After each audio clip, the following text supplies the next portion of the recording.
नमस्ते दोस्तों, welcome to last hope. मेरा नाम है आदर्श। अगर आप मुझसे सोशल मीडिया पे जुड़ना चाहते हैं तो लिंक डिस्क्रिप्शन में दी हुई है। सीरीज में मैं आपको 5 इम्पोर्टेंट एमसीक्यू बताने जा रहा हूं और ये सीरीज आगे कंटिन्यू होती रहेगी। Question number 1, a specific type of texture of curved और spherical crack found in the devitrified igneous rock formed by contraction during rapid cooling of magma. एक स्पेशल टाइप ऑफ टेक्सचर है जिसमें जो उसका shape है वो कर्व्ड और specific spherical है। फॉर्म कैसे हुआ है? क्रैक के कारण वो स्पेरिकल और कर्व फॉर्म हुआ है। फाउंड इन डिविट्रिफाइड, कैसा रॉक में फाउंड होता है? तो डिविट्रिफाइड इग्नियस रॉक में। फॉर्म बाय कॉन्ट्रैक्शन, मैग्मा के कॉन्ट्रैक्शन से हुआ है, ठीक है। और रैपिड कूलिंग हुआ है वहाँ पे, ठीक है। तो इस टाइप ऑफ टेक्सचर को हम लोग कौन सा टेक्सचर बोलते हैं? तो हमारे पास 4 ऑप्शन दिए हुए हैं। पहला मिर्माकाइटिक टेक्सचर। तो हम लोग मिर्माकाइटिक टेक्सचर को जनरली देखते हैं कि यहाँ पे क्या होता है, इरेगुलर वर्मी ब्लेब्स और रॉड ऑफ क्वार जो रहता है वो ग्रोथ होता है प्लेजियोक्लेज होस्ट में, ठीक है। तो उसको मिर्माकाइटिक टेक्सचर बोलते हैं। तो ए ऑप्शन हट गया।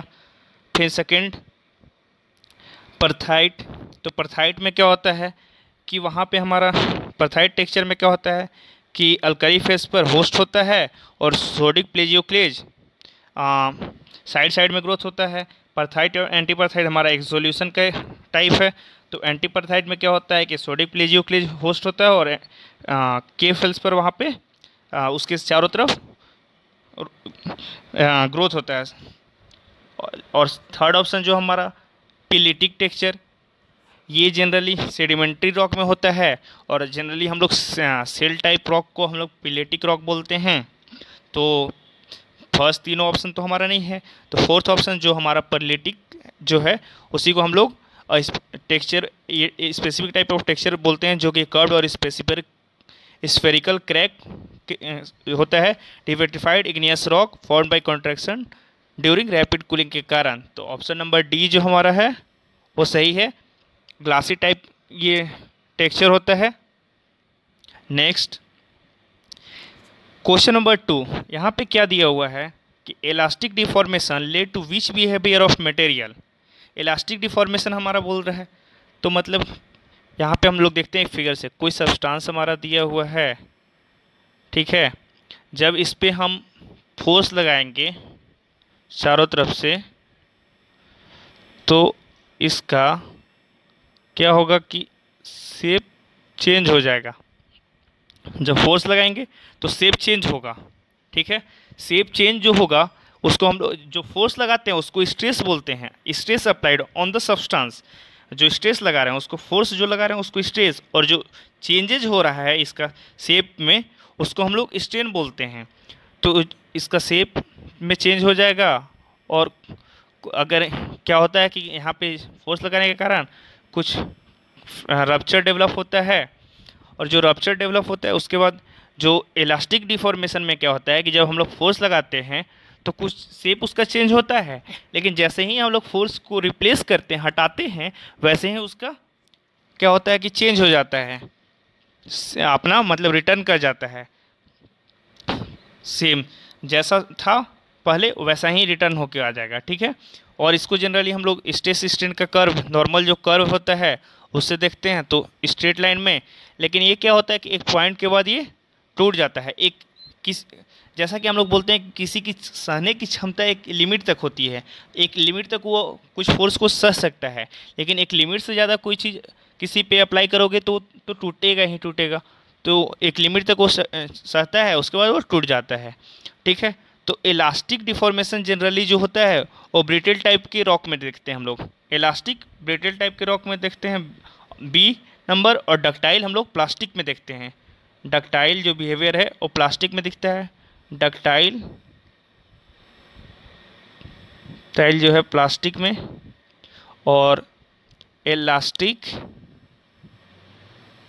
जो हमारा है वो ब्रिटल टाइप शो करता है।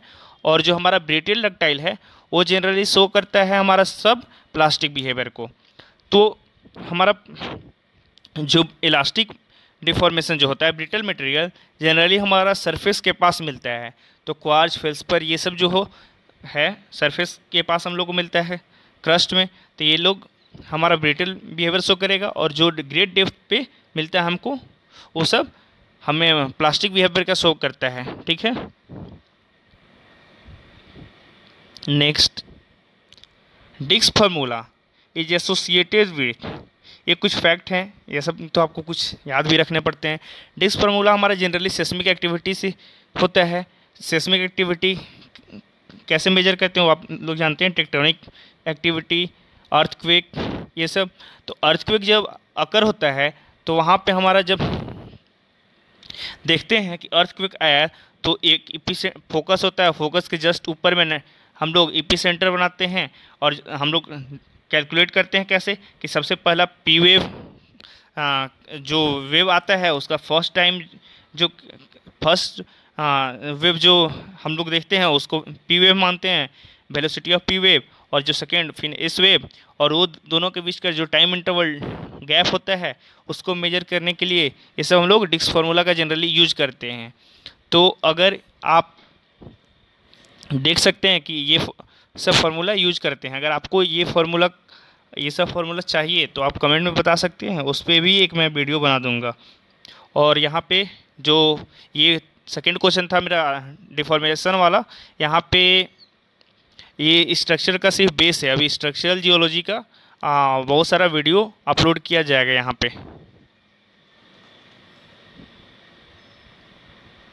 Next, extinction angle of mineral pyroxene is in degree. Extinction angle जो पायरोक्सिन मिनरल हमारा होता है वो कौन सा एक्सटिंक्शन एंगल शो करता है? तो पायरोक्सिन मिनरल जो हमारा होता है जनरली 48 डिग्री का एक्सटिंक्शन एंगल शो करता है। ठीक है, pyroxene mineral 2 set of cleavage show करता है, जिसमें अगर वो क्लाइनोपायरोक्सिन मिनरल होता है, क्लाइनोपायरोक्सिन CpX मोनोक्लिनिक सिस्टम में जो लाई करता है 2 सेट क्लीवेज, तो उसका जो एंगल वेरिएशन होता है 87 से लेके 93 के बीच में होता है। और अगर OPX ऑर्थोपायरोक्सिन हुआ तो वो दोनों के उसका वहाँ वो भी 2 ही सेट क्लीवेज शो करता है, वहाँ पे generally 90 degree, approximately 90 degree, exact 90 degree approximately 90 degree का वेरिएशन शो करेगा। और यहाँ पे बी ऑप्शन जो हमारा है एक्सटिंक्शन एंगल 48 डिग्री होगा। नेक्स्ट, विच मिनरल और mineral show diamond shape cross section. तो जनरली हमारा जो डायमंड शेप क्रॉस सेक्शन में व्यू में देखते हैं तो एम्फीबोल मिनरल्स हमारा डायमंड शेप में दिखाता है। तो हम देखेंगे ऑप्शन में कौन सा एम्फीबोल मिनरल्स दिया हुआ है, तो ऑप्शन है फॉरेस्टाइट, तो मैग्नीशियम बियरिंग ऑल्विन दिया हुआ है, हॉर्नब्लेंड, हाँ ये तो हमारा एम्फीबोल है, कोमिंगटोनाइट एम्फीबोल है, स्पुरमिन पायरोक्सिन मिनरल्स है। लेकिन हमारा यहाँ पे बी और सी आंसर राइट है, लेकिन इस क्वेश्चन में एक और फैक्ट दिया है, स्पुरमिन मिनरल पायरोक्सिन ग्रुप का है, क्लाइनोपायरोक्सिन में आता है मोनोक्लिनिक सिस्टम, और लिथियम बियरिंग। ये बहुत सारा क्वेश्चन एग्जाम में आप देख सकते हैं, स्पुरमिन बहुत इंपॉर्टेंट है और जनरली ये पूछ लिया जाता है। तो thank you for watching this video and please आप लोग अपने friend, senior, juniors and teachers के साथ ये वीडियो को शेयर करें। Thank you.